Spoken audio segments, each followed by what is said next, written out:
the Missouri River was known by many Native American tribes, but also, European explorers and beyond as the Big Muddy or some version of that. The Omaha called it Smoky Waters.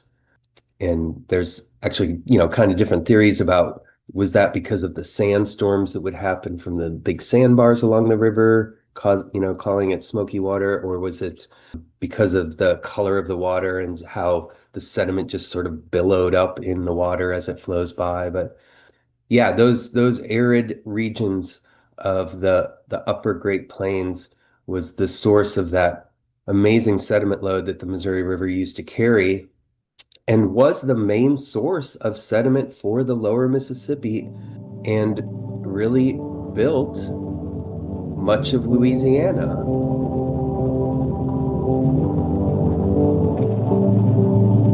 From the river to the valley to the sea.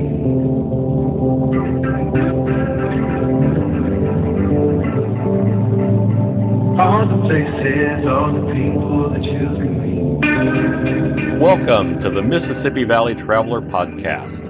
I'm Dean Klinkenberg, and I've been exploring the deep history and rich culture of the people and places along America's greatest river, the Mississippi, since 2007. Join me as I go deep into the characters and places along the river and occasionally wander into other stories from the Midwest and other rivers.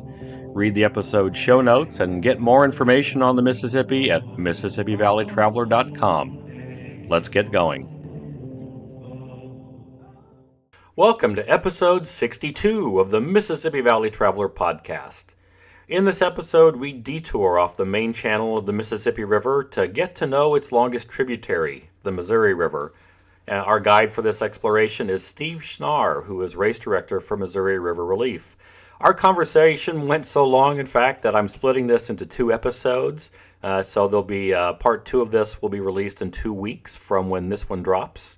So here in part one, what we're going to cover are some of the basics about the Missouri River. Steve will tell us a little bit about the geography, where the river begins. We have a quick little chat about that name, Missouri River, and whether that is the name that should continue to the Gulf of Mexico. And then Steve tells us some about the ecology of the old river, an interesting fact about how dead trees kind of stabilize that old river in the absence of the bedrock that's common in most other rivers of the world. Trees kind of provided a bedrock function in a way for stabilizing the Missouri River's channel. We talk extensively about dams, how they changed the Missouri River, how they impacted Native American communities along the Missouri River. We also touch on how much the river is channelized compared to the historic river. We do have a little conversation about barge traffic and commercial navigation on the river, and how barge advocates always say that we're just on the verge of a boom in river traffic, and it just never seems to happen. This seems to be especially true along the Missouri River. So it's a pretty wide-ranging discussion on the geology, ecology, and engineering history along the Missouri River. I think you'll enjoy it quite a bit. Well, thanks to those of you who continue to show me some love through Patreon. For as little as $1 a month, you can join the community and get early access to these episodes. Plus, you get to know that you make me feel really happy with your support. And that's got to count for something, right?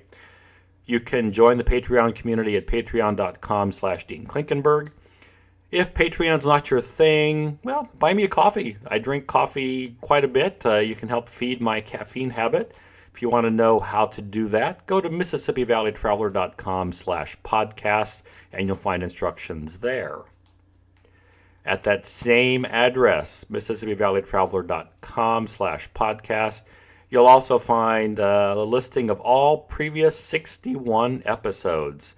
You can listen to any of those previous episodes through those links. And you'll also be able to access the show notes for this and all prior episodes.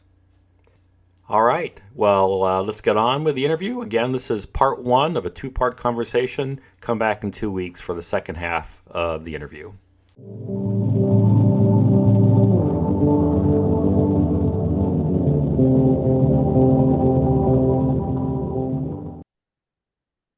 Steve Schnarr is the race director for Missouri River Relief, a nonprofit based in Columbia, Missouri that is dedicated to connecting people to the Missouri River through stewardship, education, and recreation. He organizes the Missouri American Water MR 340 and the Race to the Dome. The MR 340 is a 340-mile nonstop race on the Missouri River from Kansas City to St. Charles, and this year, 2025, marks the 20th year of the race. Steve has worked with Missouri River Relief for 20 years, serving as the program manager and executive director before taking the helm as race director. He's also a co founder of the Big Muddy Speaker Series, a monthly series of presentations from experts on topics related to the Missouri River, which is also hosted by Missouri River Relief. Steve, welcome to the podcast. Thank you. I'm a fan, Dean. I don't think I've listened to all of your podcasts, but I've listened to many, many of them. I really enjoy them. It's a cool way to get a lot of different perspectives on the wonderful Mississippi River. Well, thanks. And I think part of what interests me too is expanding the conversation and reminding folks that there are other rivers that are important as well, which is why I wanted to have you on the podcast today to talk about that other big river, the Missouri, that probably doesn't get anywhere near the love that it deserves. How did you get interested in the Missouri River? Well, I grew up in Chesterfield, Missouri, which is right next to the Missouri River. And that's not why I got interested in the Missouri. I barely even knew it existed when I lived there in Chesterfield. There was no great access to the river. We drove over it on a bridge, but I was only, kind of marginally aware that it was different than the Mississippi, and I didn't quite understand how it all fit together when I was a kid. And we were certainly not taught much about it. I moved away out west, down south, and then decided to come back to Missouri to take some classes on plants at the University of Missouri in Columbia. Was able met some friends there that lived down by the river. I ended up down by the Missouri River, and some folks showed me that you could go paddling on the river, and I love paddling. I love rivers, and this river just felt wild. And it seemed like there was no one out there, and I just kind of fell in love with it. And I also fell in love with the history of it, and I became a little bit obsessed. Um, at the time, I worked for a little weekly newspaper in Ashland, Missouri, and I convinced the publisher. I mean, there was pretty much two of us that put the paper together, but I convinced my publisher that the Missouri River needed to be part of the coverage of this little newspaper, and so I started, studying up on the issues related to the river, and I would write little articles about things going on about the river. Um, and then I discovered the amazing people at Missouri River Relief. Went to their first river cleanup. I was just a little amazed that there was this all these people that wanted to help clean up the Missouri River. I never saw anyone out there when I was out there, and I had to know who these people were. It turns out I already knew a bunch of them, but uh, through my event, volunteering and then eventually working for Missouri River Relief, I've just been really lucky to meet a lot of the people, the scientists, biologists that are studying the river and have been for many years, and really, and historians, and just really been able to learn a lot more about this river that I've been obsessed with for decades now. Wow. So it was kind of a slow, gradual love affair, maybe. Yeah, that began with that time along the river. Do you remember where you first sort of put a canoe in on the Missouri? Yeah, sure. My friend Nancy and I, she had been paddling on the river for many years, and she wanted to show me, how it's done. So I think that I can't remember. I just remember putting in. I know that we put in at Roachport. So there's little Montauk Creek at Roachport that goes onto the river. And there's a little boat ramp on the backside of town. Um, so we put in there and paddled on the beautiful little Montauk Creek out to the river. And I just remember we were doing a full moon float, but it was before sunrise when we got on the river. And I just remember seeing that water rushing past the mouth of the Montauk Creek and being like, I'm pretty sure I asked Nancy, like, are you sure this is okay? Like, is this an okay place to put on? I mean, that seems crazy, you know? And she's like, oh, absolutely not. Just come, just paddle, paddle, paddle. So, we paddle out there and then, the current caught us a little bit and maybe there was a little jig, but all of a sudden you just feel like you're on this big slow moving lake and really start to feel the power of all that water underneath you um and then we went through the beautiful stretch by Roachport, below Roachport by the I-70 bridge and down there where there's just those absolutely beautiful bluffs. And as the sun was setting, the bats were coming out, it just, yeah, it was a perfect introduction. I wish more people would have that experience, to feel the Missouri River like that and experience the scenery and the wildlife around there. I don't remember exactly what year this was, but I rem in the 80s, I want to say, my parents were living in Marshall, and my dad wanted to do a little canoe trip on the Missouri, just something kind of quick. So I'm guessing we must have put in at Waverly, which would have probably been the nearest boat ramp to them. I don't remember how far we went. It probably would have been to whatever the next boat ramp was. I've got pictures of me and my dad in a canoe on the Missouri River, and I remember my mom was absolutely terrified about us doing Right? this. But I just kind of remember that feeling of getting out there on the bigger water and feeling the current, and it felt really satisfying and different. And yeah, up to that point, I'd really only done smaller rivers, so it was pretty eye-opening to get out there on the Missouri River at that time. There were no other paddlers around either. Yeah, it is. You feel vulnerable, and I think it is crucial to get out there. Um, I mean, I say it's crucial, but people, I always suggest that you go with someone who's done it before, you know, but that's a little limiting too, I mean, it's like hard to find someone who's done it before for some people, um, and there's a lot of people who just go for it, just know where you're putting in and where you're taking out. That's really important. And it's important to check the river levels. You may not understand what they mean yet, but make sure it's not in flood stage. Um, but so many people do trips on Ozark rivers, and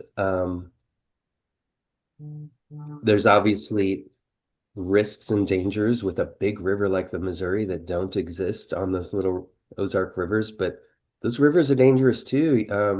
And people are often caught above, below, sort of in situations above their skill level, where there are trees dangling over the river and quick turns that, it's not clear where you should go. Um, and that kind of stuff, you don't really have that on the Missouri River, There's different risks. Right, absolutely. We can get into that more a little bit later because we are going to talk some about recreation too, and probably we'll come back and circle back to maybe some tips for those folks who want to get out there. Let's take a step back for the moment, though. I'm sure a lot of people who listen to this podcast have a baseline knowledge of the Missouri River anyway, but let's do it anyway and kind of popcorn through some of the quick basic facts about it. So where does the Missouri River start? Well, it start the group of rivers and streams that form the Missouri River. It first gets its name at a place called Three Forks, Montana. So that's where the Gallatin, the Madison, and the Jefferson rivers come together. Now, those three rivers all have different paths coming out of the Continental Divide, the Rocky Mountains, Yellowstone Park in the adjacent area. So there's sort of this web that comes together to form the Missouri River from those those highlands, up near Yellowstone Park. Um, in the sort of furthest reach of the Missouri River, if you follow up the Jefferson and a string of other tributaries, would be Brower Spring, which is really like right near the Continental Divide, in the Centennial Mountains, pretty much the border between Montana and Idaho. So Brower Springs, the the furthest permanent source of water that feeds the Missouri River. And I don't remember the exact distance from the mouth, but it's something like 2,500 miles. Um, Now, if you go down through Hellroyne Canyon and Red Rock Canyon, the Beaverhead River, down the Jefferson River, and then you come to Three Forks, where uh, the Jefferson joins with those other two streams and forms the Missouri River. It's 2,341 miles from that point to the Mississippi River, where the Missouri joins the Mississippi. Um, and some people say that it should be called the Missouri River from that point down to the Gulf of Mexico. But that's probably another podcast. Maybe you've even done that podcast, Dean. I'm not sure, but I know you came and talked to us for an hour about that issue. What should the Lower Mississippi be called?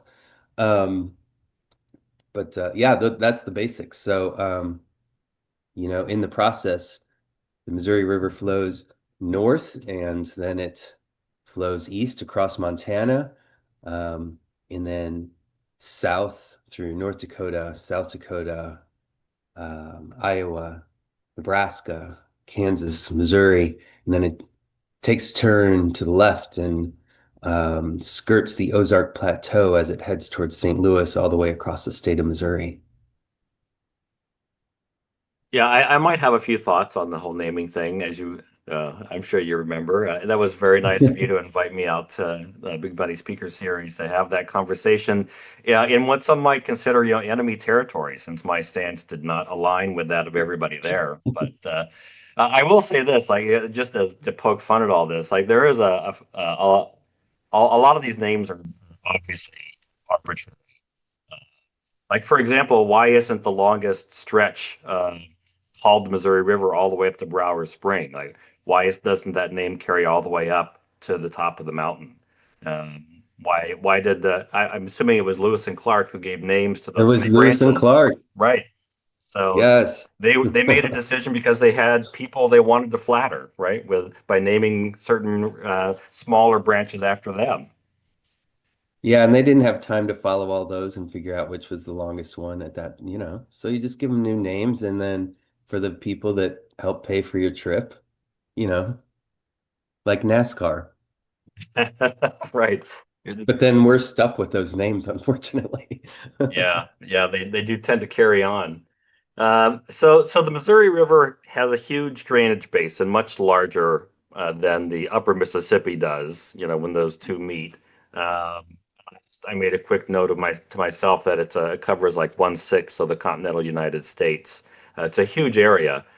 Have you had a chance to visit the Missouri River in those upper reaches, up near where it begins, or near those three rivers? A few places up there. I have not done much paddling in that area, but I've certainly heard a lot of stories from people who've been paddling up there, and I love that. I haven't been to Brower Spring. I really hope to someday, but I have been to Three Forks, which is so cool. It's so beautiful.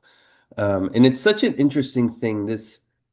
And then we sort of after that we drove down the Missouri River, which kind of goes north there. We did do a boat cruise at a place called Gates in the Mountain, which is basically kind of like where if you were going upstream on the Missouri River, it's really where it kind of like enters the Rocky Mountains. And it forms this gorge through this row of mountains. It's just stunning. It's just so beautiful. In that part of the river, there's a series of small dammed lakes. Um, and so, you know, even back in the days before European expansion out here, um, these are mountain rivers coming together to form the Missouri River, but you really started already getting this sediment load coming in. Um, but this series of dams traps that sediment. So some of those stretches below Gates of the Mountain are world-renowned trout fisheries. So crystal clear, absolutely beautiful, stretches as through the Rocky Mountain foothills. Um, and that's just so like a whole different feel, Everybody's got drift boats and they're floating and they're going down through there.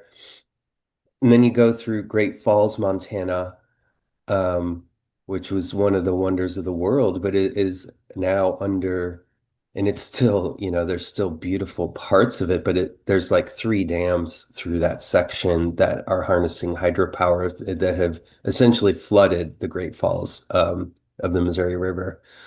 Um, and then below that, you get into the White Cliffs area and the Missouri River breaks, which is just unbelievably stunning um, scenery down there and really in the middle of nowhere that is all I believe it's a national wildlife refuge, but parts of it are a national wildlife refuge and parts I think are a national monument. But that's a spot I was lucky enough to do a 4 day canoe trip through with some friends and um it's just yeah, wow, that is a beautiful stretch of the river. It's such a striking difference from the part of the river we know down here, where we have the bluffs and we have some floodplain forests, but primarily, in through Missouri, much of the river is passing through agricultural land. So that's a very different geography up in Montana and the Dakotas that the Missouri River passes through. Have you been in that White Cliffs area, Dean, or any of those other places? Nope. I don't remember ever being there. I've been to I just lost the name, Great Falls. I've been there. Mhm. And I remember these sort of random memories of crossing the Missouri River in different places. I've, been on I-90 in South Dakota, where it crosses over the Missouri River and the Mm, big reservoir. yeah, But I don't feel like I looked at it with the same eyes that I might now, since I've spent so many years getting to know the Mississippi. I think I would probably see those parts of Missouri very differently now if I were to go up there. That's on definitely. my short list of places I'd love to paddle, though.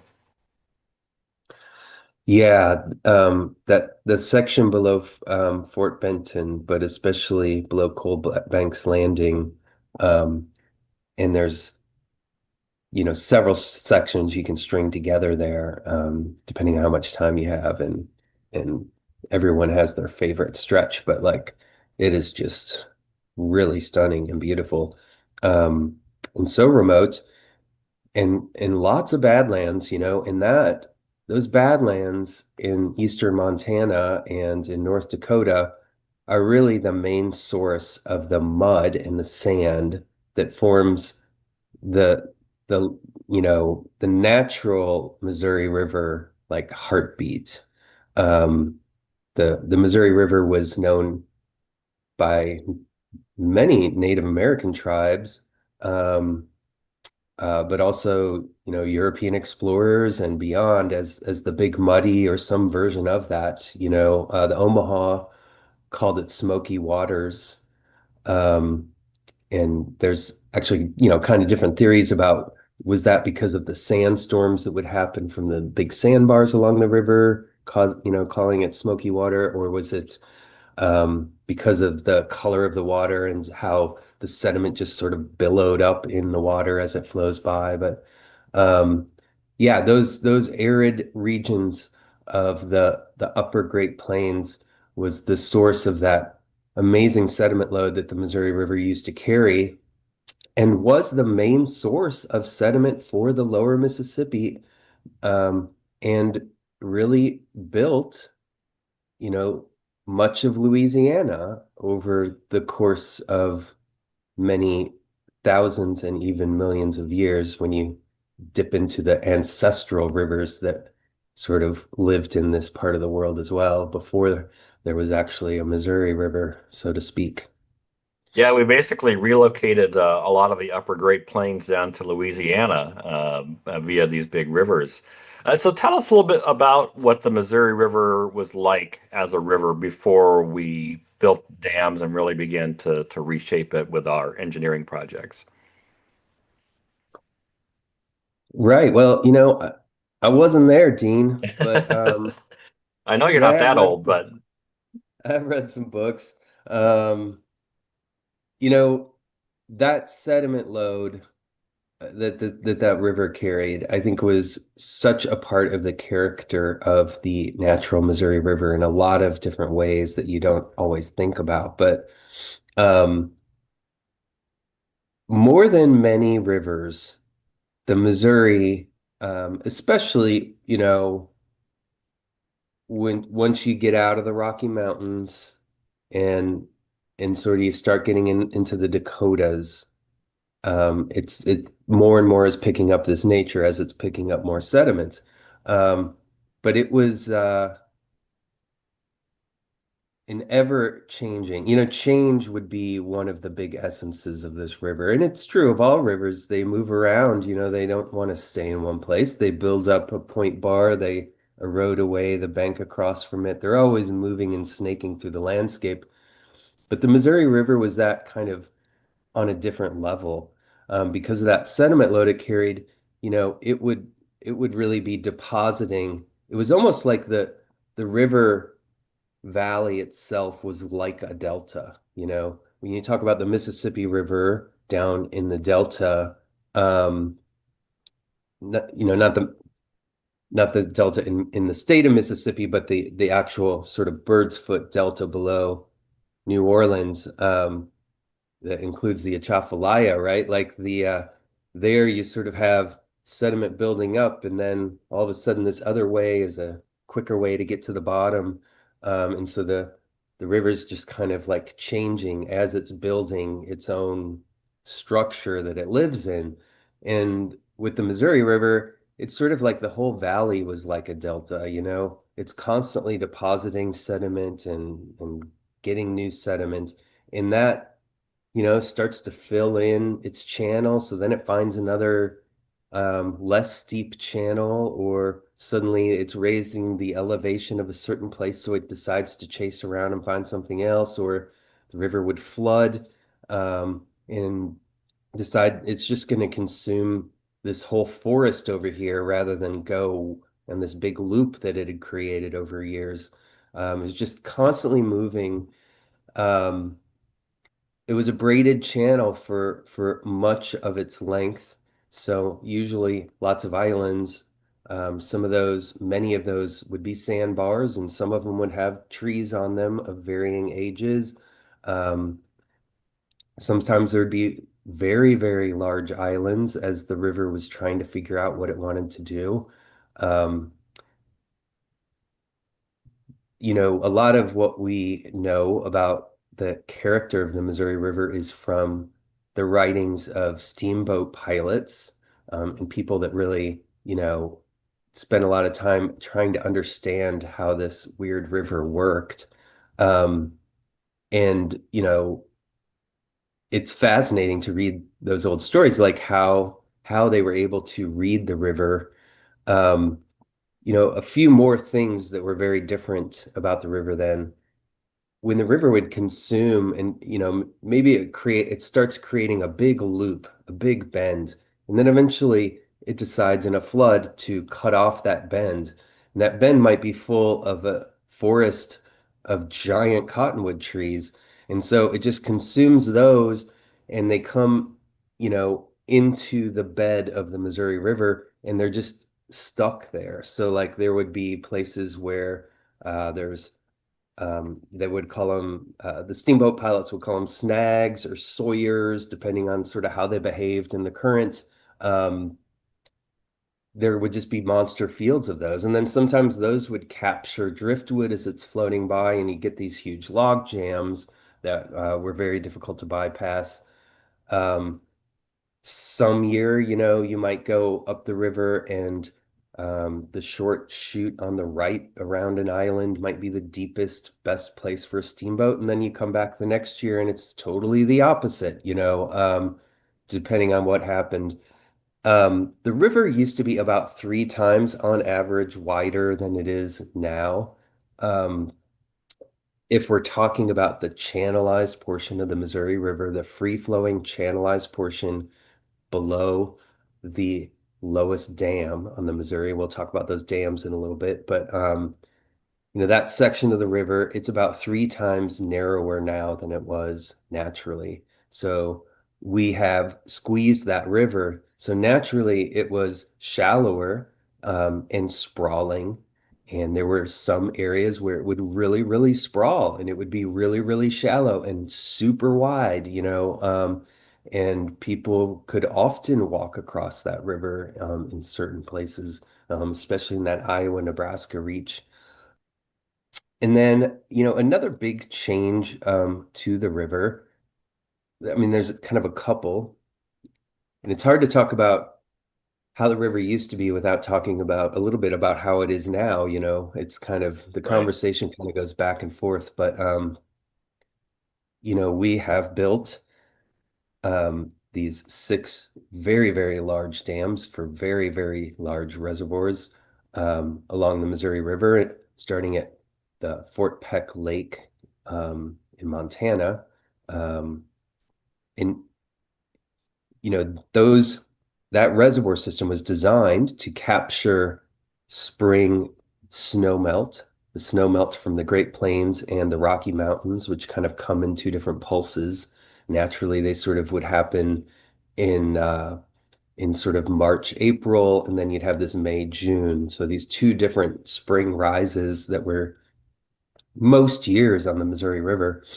Um, and that kind of natural flooding every year um, has been kind of contained by this dam system to a certain extent. So the dams are designed to hold that spring flooding and then release it in the summer so that there's a more consistent flow of water below the dams through Iowa, Nebraska, and Missouri and Kansas for barge navigation, for drinking water, for cooling power plants, all the kind of uses that we put that river to, none of which are really exactly as envisioned, And as with all these massive engineering projects, like what actually happens is sort of never what was advertised, but I'm sure we'll get more into that. But, so that process really had changed the sort of life beat, the heartbeat of the Missouri River.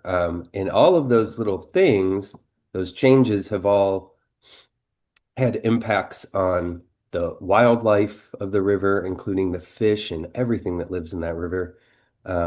One of the biological drivers of the river was all those trees stuck in the river, when a kind of a unique thing about the Missouri. It's not totally unique.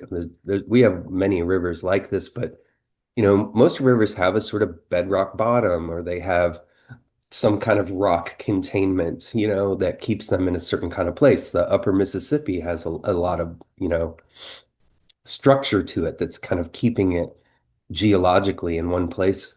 And the Missouri is just it's just sand and mud. There's just not a lot of rock, there's gravel, absolutely, which is an important piece of the puzzle, but in great stretches of the Missouri River, it's just sand and mud and it just wants to melt away, right? Hey, Dean Klinkenberg here, interrupting myself. Just wanted to remind you that if you'd like to know more about the Mississippi River, check out my books. I write the Mississippi Valley Traveler guidebooks for people who want to get to know the Mississippi better. I also write the Frank Dodge Mystery Series that is set in places along the Mississippi. My newest book, The Wild Mississippi, goes deep into the world of Old Man River. Learn about the varied and complex ecosystems supported by the Mississippi, the plant and animal life that depends on them, and where you can go to experience it all. Find any of these wherever books are sold. So really, there it doesn't have the guardrails that the bedrock would give a river. So it's sort of a little bit, maybe at times, is a little bit like a garden hose without holding it. It just kind of, fling from side to side, given the amount of water flowing through, prone to change its direction. You hinted at this, and there were far bigger variations in its flow, natural when it was before we dammed it up. I mean, there's still variations, but nothing like it used to be, where those spring snow melts and spring rains would really pump the river up, and then by mid to late summer, and as you said, you might be able to walk across it in places. Yeah, absolutely. Just a different spirit to it, you know. But one of the things I do love about the Missouri River is that spirit of the old river is there, and you find it anytime you get out there and explore. So that heart is there. But we certainly have changed a lot about it. I think one of the things that I was getting at is all those trees, the snags, stuck in the river originally, that was like the hardscape for the Missouri River, right? So there's not rocks for, tiny insect larvae to hunker down in that form that bedrock, that base of the ecosystem in the river. Um, so it was those trees stuck in there that's where all the macroinvertebrates would live, the dragonfly larvae and all the things that were the basis, of so much of the food chain would be in these trees stuck in the bottom of the river. And that's something we don't have, but we have it. It's been replaced by a lot of rock, um, maintaining the shape of the river. So there's like a different sort of community that's related and tied in with all that rock than there used to be with all of this wood stuck in the bottom. Um, but again, it's just like same river, but there's a different spirit to it, Right. different things going on. I was doing some reading on this before we started chatting to refresh my memory on the dam building, and the history of building dams on the Missouri River goes back further than I knew. Although the main period was also pretty darn recent. So can you just sort of take us through quickly a little history of dam construction on the Missouri River? Yeah, I don't have all of the dates nailed down by any means, but the the first dam built on the Missouri River was the Fort Peck Dam. And if I'm right, I believe that was in the 30s. So it was a Depression era works progress administration like based project, trying to hire a lot of human beings to make that project happen. Um, so that was done in my understanding and memory, before there was really a whole plan for all of these dams on the Missouri River. So the Flood Control Act of 1944 was another big legislative driver that laid out that further plan, so it's often known as the Pick-Sloan Plan. Where it's this kind of marriage of two different ideas on how to manage water in a watershed. So, and one of those concepts is that you build a lot of small dams, like in every tributary, like in a watershed. So you're creating all these small water control projects that are storing water for use in dry times and also mitigating floods theoretically. Um, And then there's sort of another concept, which is the very large dams along the main stem of the Missouri River to capture flood water, provide flood protection, but then release in the summer for uses downstream. So there ended up being this kind of marriage between those two concepts. And after the Fort Peck Dam was finished and then the Flood Control Act of 1944 was passed, there's really a series of um, very, very large dams built through the Dakotas um, for the rest of the system. One of the the things that often kind of gets forgotten um, about this dam building era is that the placement of these, in this kind of came out, several years ago when the protests were happening at Standing Rock, related to the oil pipeline that was being built there. But um, it was sort of an opportunity to revisit the damage that had been done previously. But one of the things that happened is that these dams were built in locations where they would provide flood control protection to large white settlements on the river by flooding Native American reservation land. So in the Dakotas, the rivers, and especially the Missouri River, the river valleys were where trees were.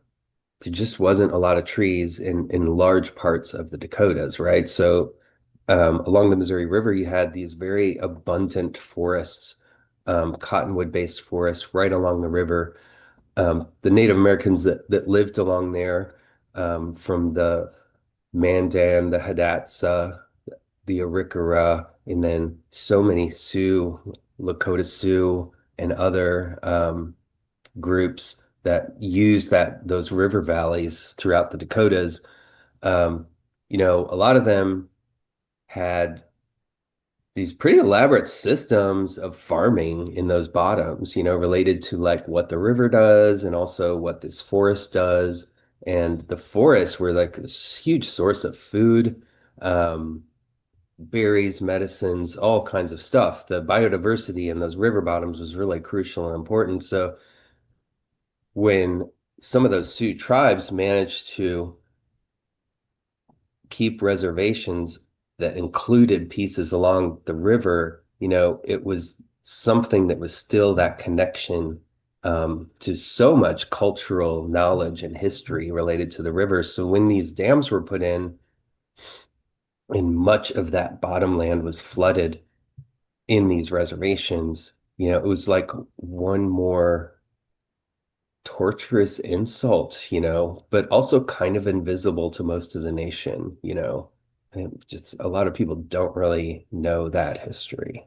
Right, and and that land, like you said, that land provided sustenance, like in an area that was so arid and without a lot of area, part of a lot of those areas that were great for farming, those fertile lands in the Missouri River Valley also were a great place to grow food and have sustenance. So when that's flooded and taken away, then your main source of food production is gone too. Absolutely. Yeah. Um, and it's an interesting thing up there. A friend of ours, Janet Moreland, that paddled the entire Missouri River, quite a few years ago. She also spent a couple of years working on the lower Brule Reservation in kind of central South Dakota along the river. There's a section where it's called the Big Bend, where the river makes this giant loop around, kind of a bluff and a hill, and the reservation is on that bluff and the hill. Um, and and all the folks there refer to it as the river, but the white communities, a lot of them refer to it as the lake. So it's just an interesting dichotomy there in language, and how people look at this body of water and what it is and what it means to them. Yeah, absolutely. Um, Huh. It's one of the other things I think that's maybe very different along the Missouri River too than the Mississippi is that there's there are reservations or Native American communities in different parts of the Mississippi, but they tend to be at the upper end and the lower end of the river and not much in between. But along the Missouri River, you have Native American communities that still live along the river to this day. Yeah, absolutely. And it is so interesting, and I'm by no means an expert. And I don't know a lot of people that live in all of these different reservations, but it is interesting, how there are different projects going on in different locations along the river to reintroduce some level of like ecological balance again, including up in the Fort Peck Reservation, um, which has one of the larger private buffalo herds, and some of which I believe is actually free range on that reservation. But you know, and they've been working with the kind of emerging American Prairie project around the Missouri River, which is trying to create, ultimately a huge prairie system that's interconnected that would eventually allow for free-ranging bison. That's something that I think the Fort Peck Reservation is pioneering right now, which more to come on that. Right. But obviously, there's been a lot of damage as well to these communities that continue to struggle with that legacy. And when it comes to the history of the river and the heartbeat and spirit of the river, um, a lot of those tribes that are still up there, I mean, they got it. They carry it. The Mandan area, the Hidatsa, the three affiliated tribes in North Dakota, north of Standing Rock. Um, that is such an interesting culture, and we learned some about it from Lewis and Clark when they went through and they spent the winter in one of those villages there. But, that was an ancient culture that had developed um, some of the probably most advanced agriculture in what is now the United States, for hundreds and thousands of years, really. And it was all based around understanding the river, and working with the river, um, and utilizing those forested floodplains and prairies along the river, and then the uplands where they lived. Pretty deep and fascinating cultures that still live there. I get, the essence, of course. I don't know, can't get into the minds of anybody from that period of time, but it doesn't seem like there was even sort of an impulse to try to figure out ways to control the river just for the benefit of human beings. It was very much, how do we live with this river as it is? How do we make adjustments?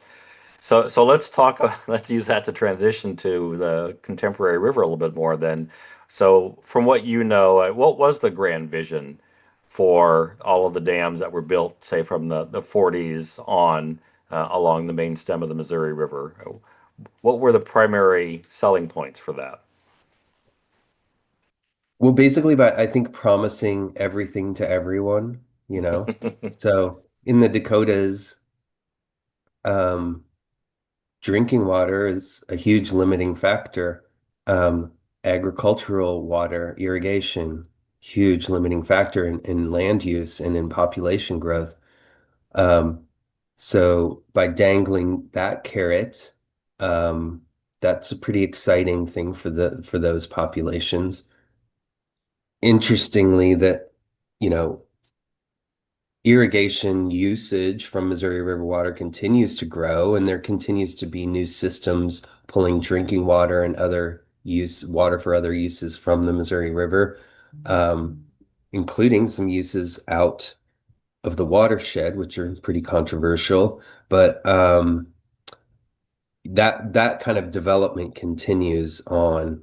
There's just always going to be more straws kind of sticking into that river. The flood control thing was a important selling point for the lower river in particular. And of course, we've seen in recent decades several, you know, huge floods that were sort of within the design characteristics of the engineered system, but sort of secretly, the way these dams were presented to the public, that those kinds of floods were not supposed to happen. But interestingly enough, the possibility of floods that large are built into the structure of those dams. They understood that there was the potential for something much larger, but the public was relatively unaware of that potential. Um, and so in those areas, below the string of dams, as you get into Sioux City, Iowa, and further south, those folks um, uh, most of them really just they thought those dams were going to protect them, and they built right on up to the river. It was the first time I was up in that area, I was shocked to see houses right next to the Missouri River. Like, what? But that the memory of what this river can do can be brief sometimes, I think. But it will always remind us of what it can do. So. Right. So was it 2019 of the year the big flooding on that stretch of the Missouri? Yeah, well, the 2011 was a very, very big and intense um, flooding event that was really driven. All these things are never they're never a simple answer to what causes a huge flood like that. There's always a lot of factors, but like that one was pretty much like some areas of Montana getting basically a year's worth of rain in about 3 weeks, right on top of a very large snowpack that was sticking around and not melting as fast as normal. So you had this huge rainfall event right as a very large snowpack was melting really quickly because it was getting late in the season. So that all kind of happened at once and drove that flood. And then the 2019 flood was largely below the dams. Um, Driven by a, uh, a very intense storm all across Nebraska and the Dakotas, on top of again kind of a lingering snowpack of more snow than we had seen in recent years, and in a warm up, and that all just kind of happened right at the same time. And then there was a series of storms after that. It's just sort of dragged that flood out all year long. It's pretty astonishing. It is. I think I was thinking especially about 2019 because that was a good reminder that, in a lot of those places, there's just nowhere to go when there's a lot of rain anyway. Like, we live under this illusion that we can control all this water and send it where we want to, but there are obviously limits to what we can do. And especially if you lived along the Niobrara River, in Nebraska in 2019, uh, there was nowhere to hide from that river once it was flooding. The landscape doesn't Right. have, giant hills to retreat to, or Mm. Yeah, so intense. And that was one of those situations where people that didn't consider that they lived in a floodplain really, discovered that they actually did. But the combination of water having nowhere to go, plus all of this ice on the landscape that created ice dams, it just like, yeah, suddenly people were experiencing water running through their homes and they never really thought that they lived in a floodplain. right. I hope that we get smarter, over time. I'm not necessarily sure that's the case. I don't have faith that that's always the case. Progress isn't always linear, but I do hope we have, in the future, more honest discussions about what these giant structures do and don't do for us. And even like the dams along the Missouri River, if you just look at them in terms of the purported benefits, like two of the downsides still are that because of the environment, we lose a lot of water to evaporation because of all that open water and the hot plains. We lose a lot of water every year just for the evaporation. But also, dams have a lifespan, particularly along sediment-rich rivers like the Missouri. it's not going to be an issue for most of those dams in our lifetime, but there will come a time when those dams, the pools behind those dams have filled in so much with sediment that they're not serving their purposes anymore. Yeah, and the smallest of those lakes on the Missouri River, the very most downstream-most lake, known as Lewis and Clark Lake, they're already experiencing that. They're experiencing flooding problems. The Niobrara River that you mentioned, a very sediment-laden river, it comes into Lewis and Clark Lake, um, right at the upstream end of it. So it sort of joins the Missouri River and Lewis and Clark Lake at the same time. And that's created this pretty wild maze of sediment islands that are just slowly filling that lake in, but you can see it from Google Earth if you just hop on there and kind of scroll around. It's pretty interesting. So the folks up there are working on trying to figure out, are there ideas of what they can do with the sediment to keep that lake from filling in, to reduce the flooding pressure on adjacent communities as it does fill in. And none of the answers are easy. Um, some of them probably need to involve um, changes to the dam structure itself to allow sediment to flow through, or having some sort of sediment pass through function in the adjacent landscape. People have talked about dredging and shipping sand other places, all kinds of stuff. But Yeah, dredging is very expensive, so yeah, I'm sure that's one of the obstacles in doing that. If it was cheap, we'd be doing it a lot more often, but it's expensive and time consuming, and there's not always an obvious way to get rid of what you just removed. So yeah, absolutely. And I'm not sure that a human powered dredge operation can outpace the sediment that the Niobrara River is bringing in. I'm not really sure. thanks for listening. If you enjoyed this episode, subscribe to the series on your favorite podcast app so you don't miss out on future episodes. I offer the podcast for free, but when you support the show with a few bucks through Patreon, you help keep the program going. Just go to patreon.com/Dean Klinkenberg. If you want to know more about the Mississippi River, check out my books.